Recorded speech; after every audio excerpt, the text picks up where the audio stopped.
हाय बच्चों, welcome back to JEE essentials, your number 1 JEE revision checklist. And आज हम complex number का आखिरी यहां पर डिस्कशन करने वाले हैं। इसके पहले दो मैंने यहां पर वीडियोस ऑलरेडी आपके साथ में किए हैं, वीडियो नंबर 30 एंड 31, जिसके अंदर हमने कॉम्प्लेक्स नंबर के दो इंपॉर्टेंट आइडियाज को ऑलरेडी डिस्कस कर लिया है। एक में हमने इक्वेशन सॉल्विंग और रूट्स की बात करी थी, दूसरे में हमने ज्योमेट्री ऑफ कॉम्प्लेक्स नंबर का एक तरीके से वन शॉट ही कंप्लीट कर लिया था। काफी बड़ा वीडियो था, लेकिन आज हम यहाँ पे प्रॉपर्टीज के ऊपर फोकस करेंगे, क्योंकि आपके पास में जितने भी अलग अलग टाइप के क्वेश्चंस आपको देखने के लिए मिलते हैं, उसके अंदर प्रॉपर्टीज का भी यहाँ पर जो है काफी एक अच्छा हाथ रहता है आपकी। स्पेशली यहाँ पर जो मॉडुलस की प्रॉपर्टीज है और जो आपकी कॉन्जुगेट की प्रॉपर्टीज हैं, उनको इस्तेमाल करके कुछ बहुत ही स्टैंडर्ड सवाल बनते हैं। एंड आपको ऐसा लग सकता है कि सर ये वाले सवाल हमने पता नहीं कितने बार देख लिए हैं, लेकिन वैसे ही सवाल बार बार रिपीट हो रहे हैं। So rather than focusing on all the topics of complex numbers, अगर आप बस इतना भी फोकस करेंगे तो भी आपके यहाँ पे नंबर आने के चांसेस काफी अच्छे होते हैं।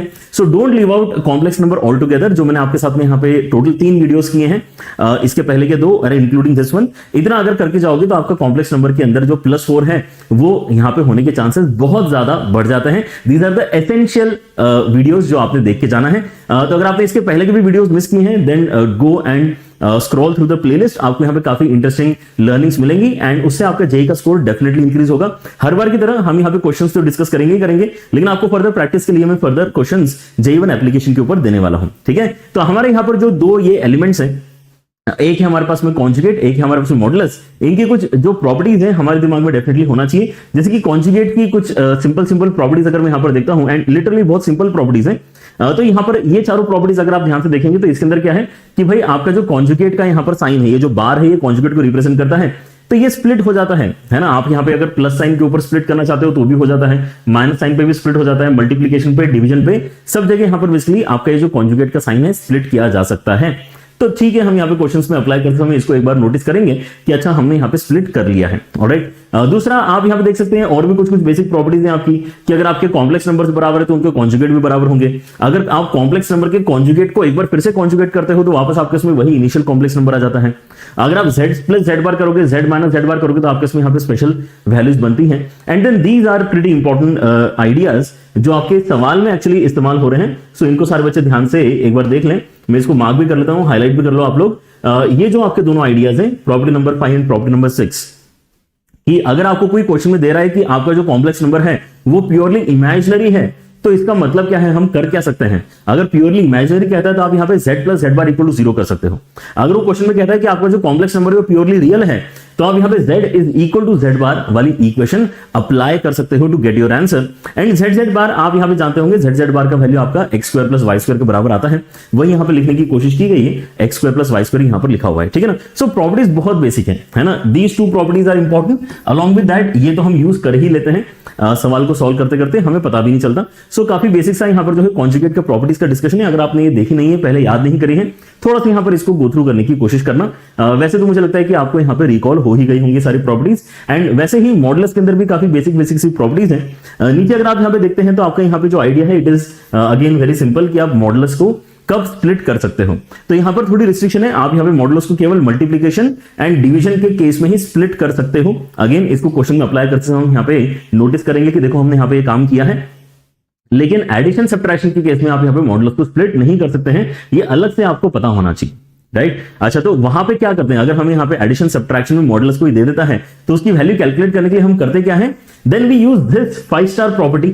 ये जो प्रॉपर्टी नंबर 4 है ना, इसको मैं जब क्लास में पढ़ाता हूं तो इसको यहाँ पे बच्चों को 5 स्टार प्रॉपर्टी बोल के पढ़ाता हूं कि भाई इतने सारे स्टार्स लगा लो इस प्रॉपर्टी के ऊपर, है ना। 1 स्टार 2 स्टार 3 स्टार कम है, इसके ऊपर 5 स्टार लगने चाहिए। इतनी ज्यादा इंपॉर्टेंट आपकी प्रॉपर्टी है कि z बार की वैल्यू कितने बराबर निकल कर आती है, z के मॉडुलस के स्क्वायर के बराबर निकल कर आती है। ठीक है ना। So z bar is equal to mod z का square. Again a very useful property to solve questions. And then obviously this is also pretty important कि आपको यहाँ पर रेसिप्रोकल को अगर सिंप्लीफाई करना है तो आप फिर से इसी प्रॉपर्टी का इस्तेमाल कर सकते हैं। आप यहां पर क्या कर सकते हैं, 1/z के साथ में ऊपर और नीचे z बार मल्टीप्लाई कर सकते हैं। z बार ऊपर बच जाएगा और नीचे वाला जो z बार है वो इसके साथ में मल्टीप्लाई होके मॉड z का स्क्वायर बनाएगा। ठीक है ना। तो एक तरीके से ये जो 5th प्रॉपर्टी है 4th प्रॉपर्टी का ही डिराइव्ड वर्जन है। एंड आपकी ऊपर वाली प्रॉपर्टीज भी इक्वली इंपॉर्टेंट है। ये वाली प्रॉपर्टी वेरी इंपॉर्टेंट, कि आप यहां पे अगर नोटिस करते हैं तो z का मॉडुलस, z बार का मॉडुलस, माइनस z का मॉडुलस, माइनस z बार का मॉडुलस, सभी यहां पर मॉडुलस की वैल्यूज आपके सेम ही निकल कर आ रहे होते हैं। Alright, so these are some important properties जो हमारे दिमाग में होना चाहिए। क्वेश्चंस के अंदर कैसे कैसे हम यहाँ पे सोच पाते हैं उसको एक बार देखते हैं।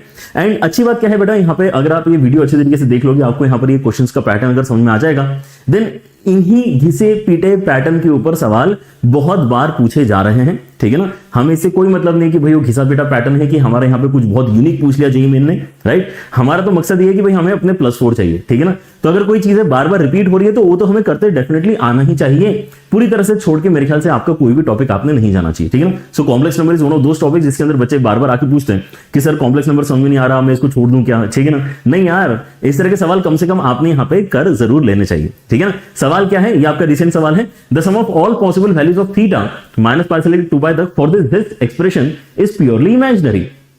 तो अगर आपको कोई बोलता है कि कोई एक कॉम्प्लेक्स नंबर आपका प्योरली इमेजिनरी है, तो अभी अभी हमने क्या प्रॉपर्टी देखी थी कि वो कॉम्प्लेक्स नंबर अलॉन्ग विथ उसका कॉन्जुगेट अगर आप मिला लेते हो तो आपको आंसर 0 मिलना चाहिए, है ना। ऐसा क्यों है, क्योंकि आप यहां पे सोच के देखो कि अगर आपका z है वो x प्लस आई वाई है, तो उसका कॉन्जुगेट क्या हो जाएगा, उसका कॉन्जुगेट आपका x माइनस आई वाई हो जाएगा। एंड अगर आप इनको ऐड करते हो तो z प्लस जेड बार आएगा which is equal to 2x। लेकिन जो भी चीज प्योरली इमेजिनरी है उसके अंदर रियल पार्ट तो होता ही नहीं है, मतलब x की वैल्यू 0 है तो यहां पे भी आपको 0 मिलेगा। तो इसलिए z plus z bar equal to 0 होता है किसके लिए, प्योरली इमेजिनरी वाले नंबर के लिए, ठीक है ना। चलिए, तो यहां पर ये आपकी प्रॉपर्टी का एक्सप्लेनेशन था, लेकिन इसको अप्लाई करने का तरीका क्या है, z तो आप यहां पे पहले लिख लो, है ना। ये आपका कॉम्प्लेक्स नंबर जो दे रखा है वो हमारा z कहलाएगा। एंड इसको अगर मैं यहां पे लिखता हूं तो क्या क्या है इसके अंदर, 1 प्लस आई कॉस थीटा, फिर उसके बाद में है नीचे 1 माइनस 2 आई कॉस थीटा।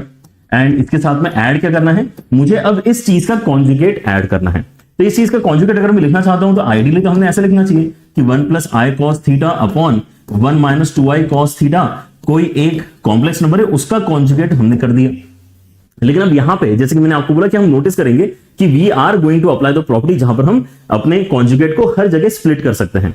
जो आपने यहां पे एक सिंगल इस ब्रैकेट के ऊपर कॉन्जुगेट लगाया है, पहले तो आप उसको न्यूमरेटर और डिनोमिनेटर दोनों में लगा सकते हैं, फिर आप यहां पे प्लस के साथ भी स्प्लिट कर सकते हैं, माइनस के साथ भी स्प्लिट कर सकते हैं, मतलब आप यहां पे इंडिविजुअली हर चीज का कॉन्जुगेट ले सकते हैं। ऑलराइट, अब एक इंटरेस्टिंग बात यह है कि आपके रियल नंबर का कॉन्जुगेट वो खुद होता है। रियल नंबर जैसे 1 है 2 है, उनका कॉन्जुगेट 1 2 ही हो जाएगा, ठीक है ना। लेकिन आई का कॉन्जुगेट माइनस आई होता है, आई का कॉन्जुगेट माइनस आई होता है, ठीक है ना। तो ये आप अगर इतना सा ध्यान रख लें तो आपको यहां पर अपना जो ये बार का स्प्लिटिंग है वो काफी इजीली लिखते आ जाएगा, ठीक है ना। कैसे, मैं यहां पर बोल रहा हूं कि देखो आपके इसमें 1 का कॉन्जुगेट लिखना है तो 1 ही आएगा, फिर यहां पे cos थीटा तो आपका कांस्टेंट नंबर है, आई का कॉन्जुगेट कितना आ जाएगा, माइनस आई आ जाएगा। फिर से नीचे अगर आप कॉन्जुगेट लिखते हो 1 का कॉन्जुगेट 1 आएगा, एंड माइनस आई का कॉन्जुगेट क्योंकि माइनस आई बनता है तो ये माइनस माइनस करके प्लस हो जाएगा। बस आपको ये इक्वेशन सॉल्व करनी है, यहां से आपका आंसर आ जाएगा। ट्रिग्नोमेट्री की इक्वेशन ही सॉल्व करनी है अल्टीमेटली, आपको यहां पर अपने जो पॉसिबल आंसर से थीटा के वो निकालने हैं, मतलब ट्रिग्नोमेट्री की इक्वेशन बनने वाली है आगे चल के, राइट। लेकिन वो बनेगी कैसे, बस इसको क्रॉस मल्टीप्लाई करके सिंपलीफाई करो, बन जाएगी। ऑलराइट, सो अगर आप क्रॉस मल्टीप्लाई करते हैं तो आपके इसमें क्या आने वाला है, यहां पर आ जाएगा 1 plus I cos theta into 1 plus 2 I cos theta and plus 1 minus I cos theta into यहां से जाएगा आपके इसमें 1 माइनस 2 आई कॉस थीटा, राइट। डिनोमिनेटर को अभी से कुर्बान कर दूं तो किसी को दिक्कत तो नहीं है। यहां पे जो भी एलसीएम आएगा उसको मैं अल्टीमेटली क्रॉस मल्टीप्लाई करके 0 के साथ में, है ना, कुर्बान करवा दूंगा। तो उसको हम यहां पे अभी से लिखना बंद कर दें तो भी हमारा काम हो जाएगा। अब एक एक करके अगर आप इसको ओपन करोगे तो आपको यहां पर काफी अच्छा लगेगा क्योंकि बहुत सारी चीजें आपकी कैंसिल होंगी, राइट। ओपन करो एक एक करके, 1 मल्टीप्लाई कर लो, सो 1 plus 2 I cos theta and उसके बाद में आई कॉस थीटा मल्टीप्लाई करोगे तो आपके इसमें आएगा i cos theta and then minus 2 cos square theta. इस चीज को एक बार कंफर्म कर लें, ये जब इसके अंदर मल्टीप्लाई होता है तो आई और आई का प्रोडक्ट -1 के बराबर बनता है, कॉस का प्रोडक्ट कॉस स्क्वायर के बराबर बनता है, सो -2 कॉस स्क्वायर थीटा आपका बनने वाला है। आगे फिर से यही काम करते हैं तो आपके इसमें यहाँ पे 1 अगर मल्टीप्लिकेशन जाएगा तो 1 माइनस 2 आई कॉस थीटा बन रहा है, देखते चलो। And minus I cos theta अगर मल्टीप्लाई करता हूं तो माइनस आई कॉस थीटा यहां पर, ठीक है।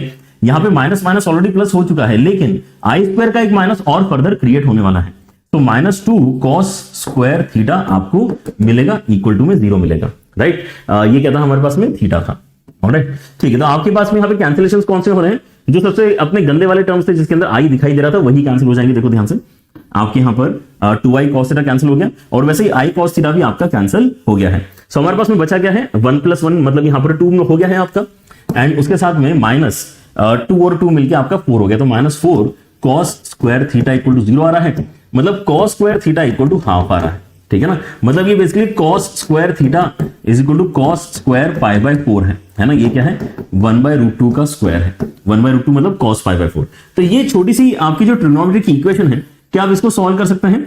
आई होप आपको यहाँ पर ये सिंपल सा फॉर्मूला याद होगा, नहीं तो थोड़ा सा यहाँ पर ट्रिग्नोमेट्री की इक्वेशन रिवाइज कर लो। जैसे कि यहाँ पर हम हर बार आपको बोलते हैं कुछ कुछ चीजें इतनी बेसिक होती है कि भाई वो आपके सिलेबस में मेंशन है कि नहीं है, तो भी आपने प्रिपेयर कर लेना चाहिए। ट्रिग्नोमेट्री की equation is one of those kind of things. अब ये क्वेश्चन कहने के लिए आपके यहाँ पे रिसेंट पीवाईक्यू है, ट्रिग्नोमेट्री की इक्वेशन है ना यहाँ पर, लेकिन आपको सॉल्व करनी पड़ रही है। ऑलराइट, सो इसका आंसर जो आता है वो आता है theta is equal to n pi plus minus alpha, है ना। अल्फा की वैल्यू क्या है यहाँ पे π/4 के बराबर है। हमें थीटा कहां से कहां तक चाहिए, थीटा शुड बिलोंग फ्रॉम -π से लेके 2π, ऐसा सवाल में बोला गया है। एक बार चेक कर लो, -π से लेके 2π। तो मैं यहाँ पे देखो क्या क्या वैल्यूज डाल सकता हूँ एन की वैल्यू में -1 डालूंगा, तो यहाँ पे हाँ -1 डाल के फायदा हो रहा है। -1 डालूंगा तो प्लस वाला कॉम्पोनेंट ले सकता हूँ, तो मेरे पास में यहाँ पे -1 डाल के -π प्लस π/4 एक क्वांटिटी आता है which is lying in this particular bracket, है ना, दिस इंटरवल। आपका यहाँ पर लेकिन माइनस वाला इंक्लूड नहीं कर पाओगे, -π π/4 एक्चुअली इसके पीछे चला जाएगा, तो इसके पीछे नहीं जाना है, इसके राइट हैंड साइड में बेसिकली हम रह सकते हैं। -1 डाल के केवल एक साइन में यहाँ पे इंक्लूड कर पा रहा था, प्लस वाला माइनस नहीं कर पा रहा था। लेकिन अगर मैंने यहाँ पे -1 के बाद में यहाँ पे अगर 0 डाला तो आपके इसमें एक बार प्लस π/4 आएगा, 0 प्लस π/4 और एक बार 0 माइनस π/4 आएगा, which is working pretty fine, है ना, कोई दिक्कत नहीं है। आपने यहाँ पे 0 डाल के दोनों ले लिए तो भी चलेगा। अगर आप यहाँ पे अब पाई के साथ में, है ना, -1 ले लिए, 0 ले लिए, 1 ले लेते हैं। अगर आप 1 ले लेते हैं तो यहाँ पे पाई के साथ में क्या बनेगा, एक बार प्लस π/4 एक बार माइनस π/4, दोनों ही हम यहाँ पे चलेंगे, है ना। लेकिन जब आगे चल के आप यहाँ पे इसके अंदर 2 डालते हो तो आपको 2π के साथ में -π/4 ही बस लेने की परमिशन है, क्योंकि 2π -π/4 इस इंटरवल में लाई करेगा, लेकिन प्लस π/4 इसके बाहर चला जाएगा। Alright, so these are the different values. कितने आगे हमारे पास में 6 वैल्यूज आ गए हैं, एंड इन सब का सम हमें यहां पर करना है। तो अगर मैं इनका सम करना स्टार्ट करता हूं तो आप देखो यहां पर क्या क्या कटेगा, क्या क्या बचेगा। आप अगर ध्यान से देखते हैं तो आपके पास में π/4, ओके, ऊपर वाले 2 π/4 प्लस साइन के साथ में, नीचे वाले 2 π/4 माइनस साइन के साथ में, बीच वाले 2 π/4 माइनस और प्लस साइन के साथ में। तो π/4 तो पूरी तरह से कैंसिल होने वाला है। हमारे पास में 2π एंड 2π 4π एंड माइनस π मतलब 3π आंसर बचेगा। ठीक है, अब आप विश्वास नहीं करोगे, है ना, आपके पास में यहाँ पे अगर आपने पीवाईक्यू से अगर ध्यान से देखे हैं तो इस पर्टिकुलर पैटर्न के ऊपर ही कम से कम 3 4 5 पीवाईक्यूज आपको एक ईयर में मिल जाते हैं, एक साल में, है ना। फिर पिछले साल के देखोगे तो और भी मिल जाएंगे, फिर और पिछले साल के देखोगे तो फिर से, मतलब इसी टाइप का पैटर्न आपका बार बार रिपीट हो रहा है। So we should know how to basically, है ना, conquer these questions at least. So यहाँ पर आपका ए आंसर हम कंफर्म करते हैं इस क्वेश्चन के लिए। ऐसे ही एक क्वेश्चन और देखते हैं। Next question is again a pretty interesting one. थोड़ा सा यहाँ पर पुराना सवाल है, but learning point of view से, है ना, मैं नहीं चाह रहा था कि हमारे यहाँ पे कुछ मिस हो जाए। अदरवाइज हम यहाँ पे इस तरह के बहुत सारे सवाल यहाँ पे 24, 23, 22 के भी देख पा रहे हैं, लेकिन वो आप अलग से प्रैक्टिस कर लेना। कुछ सवाल मैं आपको यहाँ पे प्रैक्टिस के लिए J1 एप्लीकेशन पे भी देने ही वाला हूँ। ऑलराइट, तो सेम क्वेश्चन ना करते हैं, हम यहाँ पे थोड़ा सा अलग क्वेश्चन करने की कोशिश कर रहे हैं। यहाँ पर क्या बोला जा रहा है, लेकिन आइडिया एकदम सेम है। देखो आइडिया सेम है, फीलिंग थोड़ी सी लेकिन एंड में जाके इसने चेंज करी है। If Z is a complex number such that this entity is purely imaginary, ये जो भी आपने नया कॉम्प्लेक्स नंबर क्रिएट किया है यूजिंग Z माइनस आई अपॉन Z माइनस 1, वो प्योरली इमेजिनरी है। अगर ये प्योरली इमेजिनरी है, इसका मतलब क्या है कि अगर मैं इसको लेता हूं और इसके साथ में इसी का कॉन्जुगेट ऐड कर देता हूं तो मुझे 0 मिलना चाहिए। ये इमेजिनरी, प्योरली इमेजिनरी की इक्वेशन होती है। तो इसका कॉन्जुगेट अगर मैं लिखना चाहता हूं तो मैं इंडिविजुअली हर एक के ऊपर कॉन्जुगेट स्प्लिट कर सकता हूं। तो Z का कॉन्जुगेट क्या हो जाएगा, Z बार। I का कॉन्जुगेट माइनस आई होता है तो यहाँ पे प्लस आई आ जाएगा। Z का कॉन्जुगेट Z बार और 1 का कॉन्जुगेट 1 ही होता है। रियल नंबर का कॉन्जुगेट रियल नंबर ही आपका होता है। बस आपको इसको सॉल्व करना है और आपको यहाँ पे समझना है कि ये कहना क्या चाह रहा है। अल्टीमेटली क्रॉस मल्टीप्लाई करके ही समझ में आएगा। सो Z माइनस आई, उसके साथ में यहाँ पे Z bar minus 1 and Z bar plus i and उसके साथ में Z माइनस 1 इक्वल टू 0 कर देता हूं। फिर से आपका जो भी यहाँ पे डिनोमिनेटर में एलसीएम आने वाला है वो अल्टीमेटली यहाँ पे क्रॉस मल्टीप्लाई करके 0 होगा, तो हमें यहाँ पे उसकी चिंता नहीं करनी है। अगर आप इसको ओपन करते तो हमारे पास में फिर से टर्म्स क्या क्या आने वाले हैं। Z बार नाम की एक चीज आएगी, उसके बाद में minus Z minus i Z bar and then we will also have plus i. And ऐसे ही अगर मैं राइट हैंड साइड वाले ब्रैकेट को ओपन करता हूं तो मेरे पास में Z बार Z, उसके बाद में minus Z bar and then i Z and then minus i, इतना हमारे पास में बचेगा। फिर से यहां पर देखते हैं कैंसिलेशन हमारे क्या क्या हो रहे हैं and hopefully will be happy again. आपका यहां पर ये आई और आई कैंसिल हो रहा है, right, and then minus i Z bar. Okay, अब यहां पे चीजें जो बची हैं उनको कलेक्ट करना पड़ेगा। अब एग्जैक्टली कोई चीज कैंसिल तो नहीं हो रही है ना, कलेक्ट लेकिन हम डेफिनेटली कर सकते हैं। जैसे Z बार क्या होता है, Z बार क्या होता है, Z बार अगर आप यहाँ पे ध्यान से देखें तो हमारी 5 स्टार प्रॉपर्टी है, जिसको हमने यहाँ पे आपको, है ना, बोला भी था, याद दिलाया था। ये आपकी 5 स्टार प्रॉपर्टी है। Z बार क्या होता है, मॉड Z का स्क्वायर होता है ना। और मॉड Z क्या होता है, मॉड z क्या होता है, मॉड z अल्टीमेटली आपका अंडर रूट के अंदर x square plus y square होता है if z is equal to x plus i y, है ना। तो अगर question x plus i y में आप यहाँ पे इमेजिन करते हो तो आप क्या लिख सकते हो इसके प्लेस में, वो सोचो। आप z बार के प्लेस में इसका मतलब क्या लिख सकते हो, z bar which is mod z का स्क्वायर, वो आपका x square plus y square ही बन जाएगा, ठीक है ना। मॉड z का square will become x square plus y square. तो यहाँ पे अप्लाई करते हैं। सो आपके इसमें यहाँ पे ये 2 बार लिखा हुआ है ना। सो 2 टाइम्स आपके इसमें कितना आ जाएगा, x square plus y square आ जाएगा, ठीक है ना। तो इन दोनों का काम हमने तमाम कर दिए, है ना, ये आपके सिंप्लीफाई हो चुके हैं। फिर आप यहाँ पे देखो कि इन दोनों की जोड़ी ठीक बैठ रही है ना। अगर आप यहाँ से माइनस साइन कॉमन निकालते हैं तो आपको z प्लस z बार मिलेगा, है ना। क्या मिलेगा आपको यहाँ पे माइनस साइन कॉमन लेके z प्लस z बार। ना what is z plus z बार, एक बार फिर से आप रफ वर्क अलग से करके रख सकते हैं। z प्लस z बार आपके यहाँ पे 2x के बराबर वैल्यू क्रिएट करता है। एक बार जल्दी से सोच के देखो, ये 2x के बराबर आपकी वैल्यू क्रिएट करेगा। अगर आप यहाँ पे बचे हुए दोनों को यहाँ पे अगर देखते हैं तो यहां से अगर आप i कॉमन निकालते हैं तो यहाँ पर आपको z माइनस z बार बचा हुआ दिखाई दे रहा है। ऑलराइट, सो यहाँ पे माइनस साइन कॉमन निकाली हमने या क्या किया, नहीं, केवल i कॉमन निकाला। i कॉमन निकाल के z माइनस z बार मिल रहा है which is 2yi and that becomes equal to c। ये जो मैंने यहां पर काम किया है ना, ये फिर से आपको एक बार दिखा देता हूं। जो हमारे पास में कॉन्जुगेट की प्रॉपर्टीज थी वहां पे ये चीज एक्चुअली लिखी हुई है, लेकिन अगर आप यहाँ पे इसको z को कुछ बोल दो तो ये ज्यादा अच्छी तरीके से फील होती है, ठीक है ना। अगर मैं यहां पर लेता हूं z is equal to x plus i y, है ना, तो आपका z बार कितना हो जाएगा, x माइनस आई वाई, है ना, बस i को माइनस आई करना है। तो आप यहाँ पे z प्लस z बार अगर करते हो तो कितना हो रहा है, यहाँ पर 2x वैल्यू बन रही है एंड z माइनस z बार अगर करते हो तो 2yi वैल्यू आपकी बन रही है, ठीक है ना। तो एक्जैक्टली यही रिजल्ट हमने वहां पे भी इस्तेमाल किए हैं। z प्लस z बार के प्लेस में 2x and z minus z बार के प्लेस में 2yi हमने रिप्लेस किया है। ध्यान से देखो, 2x एंड 2yi, राइट। सो इससे बेनिफिट क्या हुआ है, एक तो आप यहाँ पे 2 पूरी तरह से कैंसिल कर सकते हैं, 2 को हटाओ यहाँ से पहले तो, एंड यहाँ पे i और i मल्टीप्लाई करके -1 हो जाएगा। तो ये x square plus y square minus x minus y equal to 0 एक सर्कल की इक्वेशन अल्टीमेटली आ गई है ना। ये सर्कल का सेंटर कहां पर है, इस सर्कल का सेंटर आपका हाफ कॉमा हाफ पे है। कैसे निकलता है सर्कल का सेंटर, एक्स और वाई की कोएफिशिएंट्स को बस आपको यहाँ पे एक्स और वाई के कोएफिशिएंट्स को आपको यहाँ पे -2 से डिवाइड करना होता है। और रेडियस कैसे निकलता है, रेडियस निकलता है आपका अंडर रूट के अंदर इसका स्क्वायर प्लस इसका square and minus constant which is 0। तो अंडर रूट के अंदर 1/2 मतलब 1/√2 आपके यहाँ पे रेडियस बना है। ऑलराइट, 1/√2 रेडियस का ये आपका सर्कल है एंड आपके पास में सेंटर भी यहाँ पर जो है 1/2 है। एक और चीज आप यहाँ पर नोटिस कर सकते हो कि ये सर्कल जो है आपका ओरिजिन से पास करता है। तो अगर आप यहाँ पे इसको थोड़ा सा विजुलाइज करना चाहें तो आपका सर्कल कुछ ऐसा नजर आएगा कि हाफ कॉमा हाफ पे ये सिमेट्रिकली लोकेटेड आपका एक सेंटर है एंड ओरिजिन से पास होने वाला आपका यहाँ पर ये सर्कल दिखाई दे रहा है। ऑलराइट, ठीक है। तो आपको यहां पर अभी आगे बोला क्या गया है, then the minimum value of this expression. अभी हमने अपने पिछले वीडियो में बहुत डिटेल में डिस्कस किया हुआ है। अगर आपने नहीं देखा तो यहाँ पे ज्योमेट्री का भी डिस्कशन जाके देखना, जहां पे हमने सबसे पहली चीज ये डिस्कस करी थी कि ये बेसिकली डिस्टेंस रिप्रेजेंट करता है। z माइनस दिस का mod represents z minus z not का mod represents distance between z and z not, right. मतलब यहाँ पे z क्या है, z आपका एक्चुअली इस पर्टिकुलर ज्योमेट्री पे लाई करने वाला कोई ना कोई एक पॉइंट है, लेकिन ये अगला वाला पॉइंट आपका फिक्स है। 3,3 पे यहाँ पर ये पॉइंट आपका फिक्स्ड है। ऑलराइट, सो अगर ये 3,3 पे फिक्स्ड है, लेट अस से यहाँ पे कहीं हम मान लेते हैं 3,3, तो ये पूछना चाहते हैं कि यार अब z और 3,3 में मिनिमम डिस्टेंस कितना निकाला जा सकता है। तो ऑब्वियसली ये सर्कल के ऊपर एक पर्टिकुलर पॉइंट सेटिस्फाई करेगा, है ना। ये वाला जो आपका पॉइंट आएगा, लेट अस से point P, it will have the shortest distance, right. तो आप यहां पर क्या कर सकते हैं, आप यहां पे पूरी तरह से अपना ओरिजिन से उस A पॉइंट तक का डिस्टेंस निकाल सकते हैं। OA का डिस्टेंस कितना हो जाएगा, ऑब्वियसली 3, तो आपका कितना आ रहा है 3√2, राइट। अंडर रूट के अंदर 3 स्क्वायर प्लस 3 स्क्वायर, ठीक है ना। पाइथागोरस थ्योरम आप यहां पे अप्लाई करो, आपके यहां पर जो OA का डिस्टेंस है 3√2 के बराबर बेसिकली आपको मिलेगा, राइट। लेकिन हमें तो यहां पे AB की वैल्यू चाहिए, तो AB की वैल्यू क्या यहां पे हो जाएगी 3√2 में से मैं यहां पे डायमीटर सब्ट्रैक्ट कर लूं।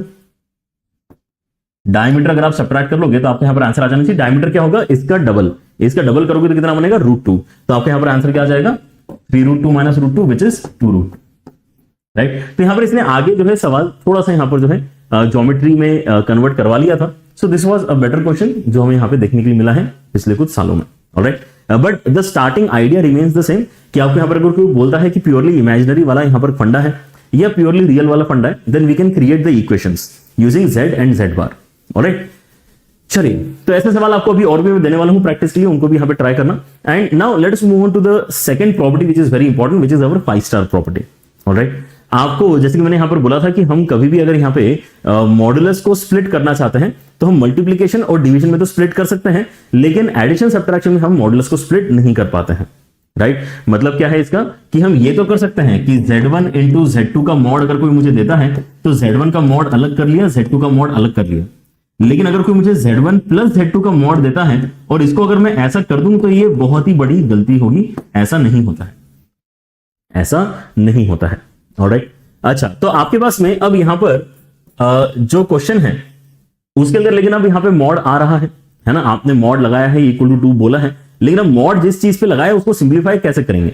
तो आपके यहां पर जो 5 स्टार प्रॉपर्टी है वो इसी के लिए यहां पर मेरे ख्याल से 5 स्टार है ना, कि भाई आप किसी भी मॉडुलस को अगर सिंप्लीफाई करना चाहते हैं उसके अंदर अगर यहां पे एडिशन सब्ट्रैक्शन का कोई साइन है तो आप सीधे सीधे उसको यहां पे सिंप्लीफाई करने में मुश्किल महसूस करोगे, क्योंकि इस तरह की कोई प्रॉपर्टी एग्जिस्ट नहीं करती।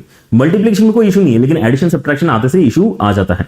ऑलराइट, तो हम क्या कहते हैं कि चलो आपके इसमें मॉडुलस की इक्वेशन है ना, आप उसको स्क्वायर कर लो, क्योंकि जैसे आप किसी भी मॉडुलस को स्क्वायर करते हो आप क्या कन्वर्ट कर सकते हो उसको अगले स्टेप में, उसको z बार में कन्वर्ट कर सकते हो। सो हमें यहां पे मॉडुलस फ्री एक्सप्रेशन मिल जाता है। We are not very comfortable with modulus, conjugate के साथ में वी आर मोर कंफर्टेबल। ऐसा आप सोच सकते हो कि हमारे यहां पे डायरेक्शन क्वेश्चन के जो सॉल्यूशन का डायरेक्शन है वो ऐसा क्यों है, हम इस डायरेक्शन में आगे क्यों बढ़ना चाहते हैं, क्योंकि हमें मॉडुलस फ्री एक्सप्रेशन क्रिएट करने से फायदा मिलता है। ऑलराइट, सो मैं इस मॉडुलस एक्सप्रेशन से गेट रीड करना चाहता हूं। आप यहां पर ध्यान से देखें, ये वाला भी एकदम फिक्स पैटर्न है यार। आप यहां पे अगर अपने पिछले 5-6 साल की पीवाईक्यू भी अगर उठा लोगे ना, अगर सवाल आया है मॉडुलस की प्रॉपर्टी पे तो ऐसा ही सवाल आया है, ऐसा ही सवाल आया है, ठीक है ना। तो आपके इसमें क्या है यहां पे ध्यान से अगर आप देखोगे तो ये Z1 माइनस 2 Z2 इसका मॉड में अलग कर सकता हूं, एंड उसी के साथ साथ यहां पर ये जो हाफ लिखा हुआ है बड़ा वियर्ड सा है, आप यहां पे इसके अंदर एलसीएम ले लो। एलसीएम लोगे तो यहां पर क्या हो जाएगा 1 minus 2 times of Z1 Z2 बार, है ना, इसका मॉड। और एलसीएम में जो 2 आएगा उसका मॉड तो 2 ही होता है, तो वो 2 आप यहां पे ऊपर भेज सकते हो, समझ लो। ये जो बेसिकली 1/2 लिखा हुआ है हमने यहाँ पे एलसीएम लेके उसको नीचे 2 बनाया और ऊपर भेजा, तो राइट हैंड साइड वाले 2 के साथ में कैंसिल करके बेसिकली 1 क्रिएट करवा लेगा यहाँ पे, ठीक है ना। अब आप यहाँ पे इसको क्रॉस मल्टीप्लाई करके देखो तो आपके इसमें क्या बन रहा है, Z1 minus 2 Z2 bar is same as mod of 1 minus 2 Z1 Z2 bar, right. So हम यहाँ पे अभी मतलब फंस गए हैं, है ना, ये बेसिकली फंसे हैं इन द सेंस हम यहाँ पे डायरेक्टली इसको मॉड को ऐसे स्प्लिट नहीं कर सकते, इसलिए कह रहे हैं कि फंस गए हैं। तो हमें यहां पर करना क्या चाहिए, हमें यहां पे स्क्वायरिंग का सहारा लेना चाहिए। हम दोनों साइड स्क्वायरिंग करना चाहेंगे। अगर हम दोनों साइड स्क्वायरिंग करेंगे तो इससे फायदा क्या होगा कि हम अगले स्टेप में इसको क्या लिख पाएंगे, दिस इनटू दिस का कॉन्जुगेट। किसी भी मॉडुलस का स्क्वायर क्या होता है, दैट इनटू उसका conjugate. So this which is Z1 minus 2 Z2 into उसी का कॉन्जुगेट, मतलब Z1 bar minus 2 Z2 bar is same as this quantity which is 1 minus 2 Z1 Z2 bar this into इसका conjugate. तो इसका conjugate क्या होगा, 1 का कॉन्जुगेट तो 1 ही है, 2 का कॉन्जुगेट 2 ही है, Z1 का कॉन्जुगेट एंड Z2 के कॉन्जुगेट का कॉन्जुगेट इज Z2। तो छोटी छोटी प्रॉपर्टीज यहां पे इस तरह से लगते रहते हैं, Z2 के कॉन्जुगेट का कॉन्जुगेट इज Z2, है ना। मैं इसी टर्म को देखते देखते इसका कॉन्जुगेट लिखते जा रहा था, ठीक है ना। 1 का कॉन्जुगेट लिख दिया, 2 का लिख दिया, Z1 का लिख दिया, Z2 बार का लिख दिया, ठीक है ना। तो हमने यहां पर मॉडुलस फ्री एक्सप्रेशन क्रिएट कर लिया, तो हम यहां पे मल्टीप्लाई कर करके कुछ आगे वाली स्टेप्स सोच सकते हैं, राइट। अब यहां पे मल्टीप्लिकेशन में क्या क्या आ रहा है ध्यान से देखना, Z1 बार जिसको मैं Z1 के मॉड का स्क्वायर लिखना पसंद करूंगा, है ना, अगेन द सेम प्रॉपर्टी। फिर यहां पर Z1 के साथ में और क्या है 2 Z1 Z2 बार।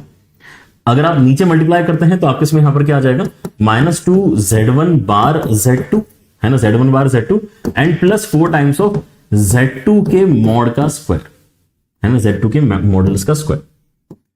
ऑलराइट, Z2 बार था क्योंकि वैसे ही राइट हैंड साइड में ओपन करते हैं अपनी चीजें, तो 1 माइनस 2 के साथ में Z1 bar Z2 and then minus of 2 के साथ में Z1 Z2 bar and then plus 4 times of Z1 के मॉड का स्क्वायर Z2 के मॉड का स्क्वायर, ऐसा हमें मिल रहा है।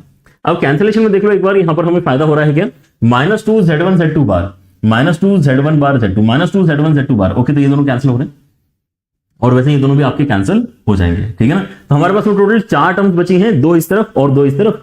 सारे टर्म्स एक तरफ लेके जाते हैं, let us take everything on the other side. तो हमारे पास में 4 Z1 के मॉड का स्क्वायर Z2 के मॉड का स्क्वायर है। इसके साथ में आप ये 4 वाला टर्म भी लिख लो, माइनस 4 Z2 के मॉड का स्क्वायर। फिर हमारे पास में एक 1 है एंड उसके साथ में आप ये वाला जो टर्म बचा हुआ है Z1 के मॉड का स्क्वायर, उसको लिख लो।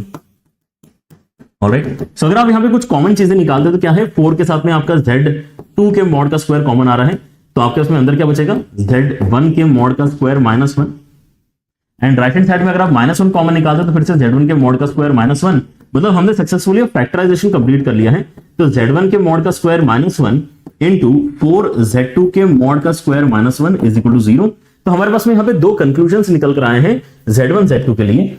या तो आपका है ना, या तो ऐसा होना चाहिए कि आपके पास में z1 के मॉड का स्क्वायर बिकम्स इक्वल टू 1 और z2 के मॉड का स्क्वायर शुड बिकम 1/4।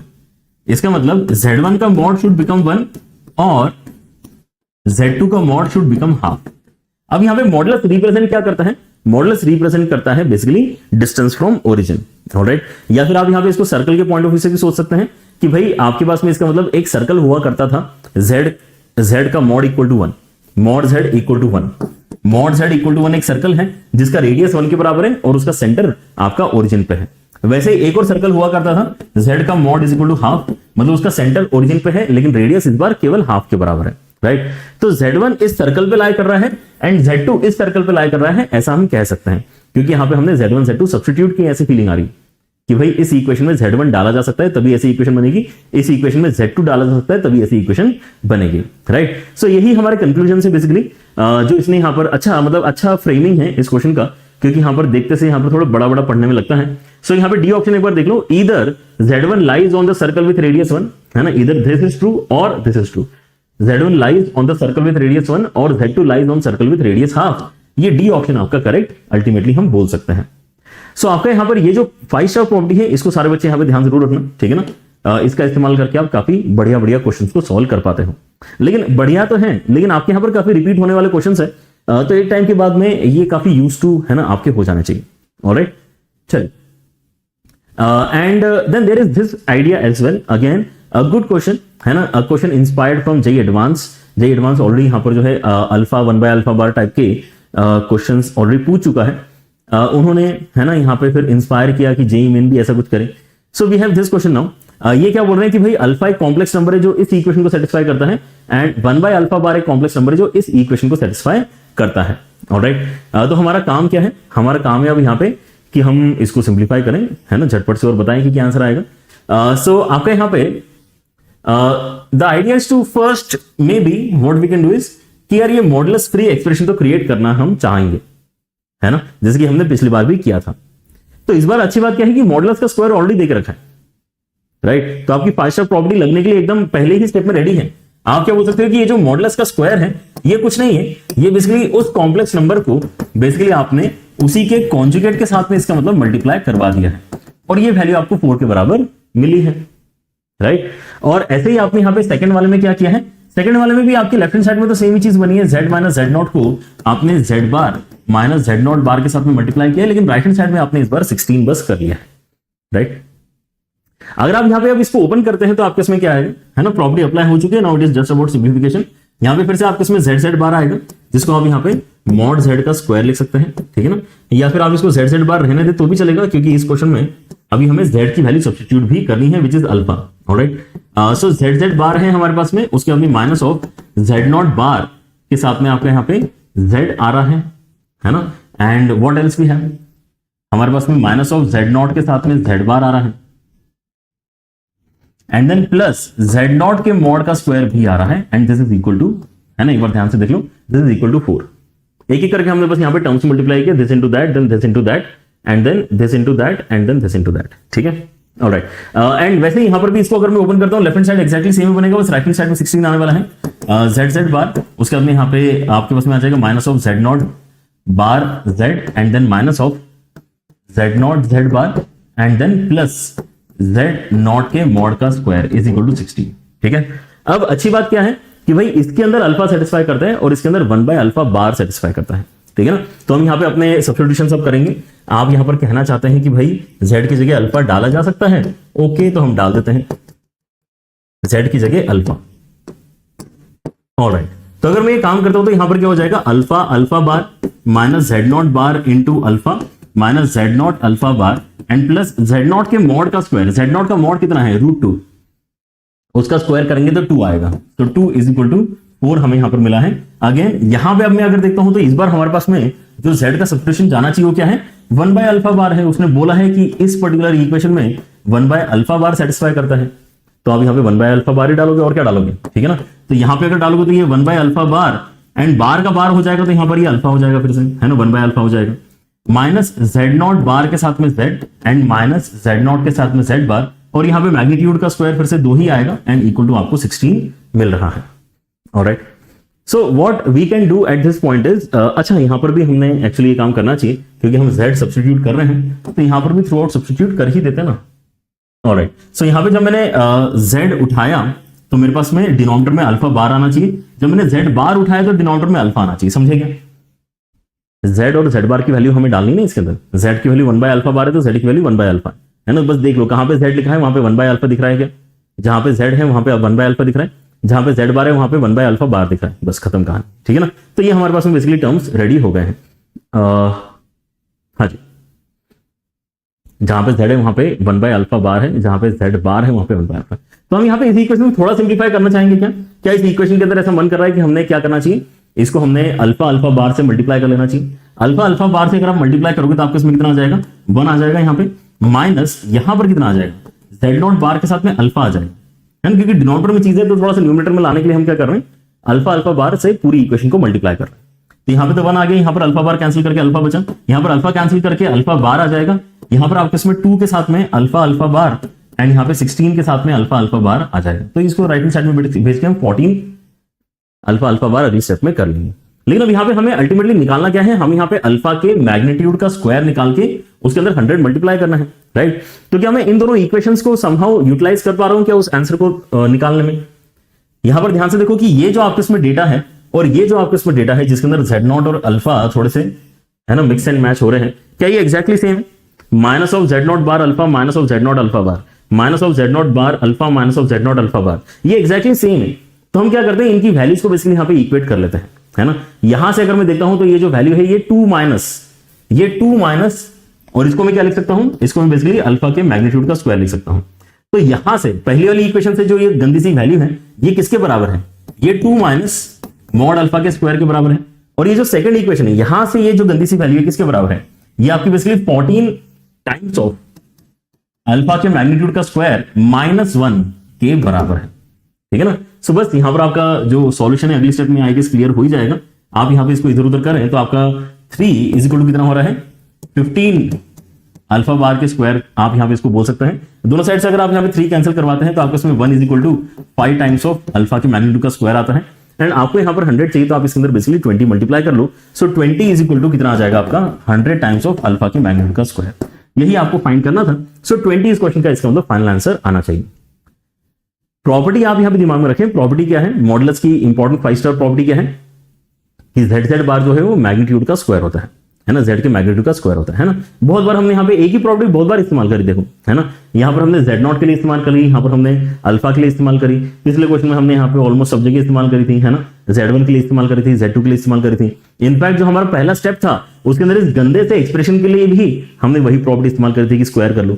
यहाँ पर भी हमने वही किया कि ये जो एक्सप्रेशन है यहाँ पर हम 5 स्टार प्रॉपर्टी अप्लाई करके इसको ओपन कर लेते हैं, ठीक है ना। सो आपको बार बार जो है एक जैसे दिखने वाले सवाल मिल रहे हैं। सो इस तरह के सवाल अगर आपके मिलते हैं तो डेफिनेटली ये क्रैक करने लायक सवाल आपको फील होना चाहिए, right. Now there is one more question which I wanted to discuss in this particular video which actually does not require as such the use of property. आप यहाँ पे इस क्वेश्चन को सीधे सीधे अपने ऑयलर फॉर्मेट के अंदर कन्वर्ट करके है ना कर सकते हैं। आपको यहाँ पर थोड़े हाफ एंगल वगैरह में चीजें चेंज करनी पड़ेंगी, बट एक और अच्छा तरीका है इसको सॉल्व करने का, because of which I want to take it over here.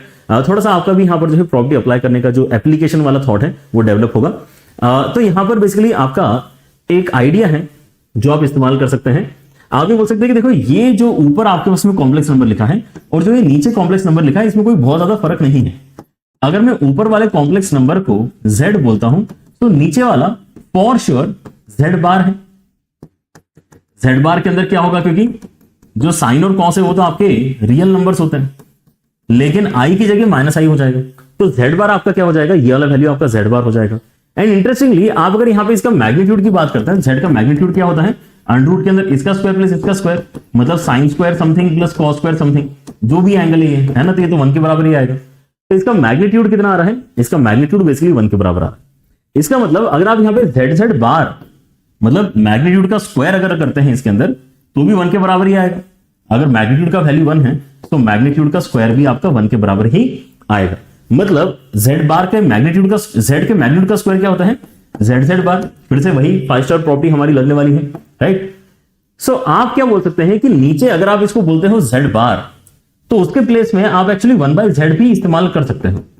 समझ रहे, ये है इसके अंदर थॉट कि अगर आप अपने एक्सप्रेशन को ऐसा लिखते हैं कि ये मेरा z बार है, ये मेरा z है, तो ये क्या है 1 + z अपॉन 1 + z बार की पावर 3 है।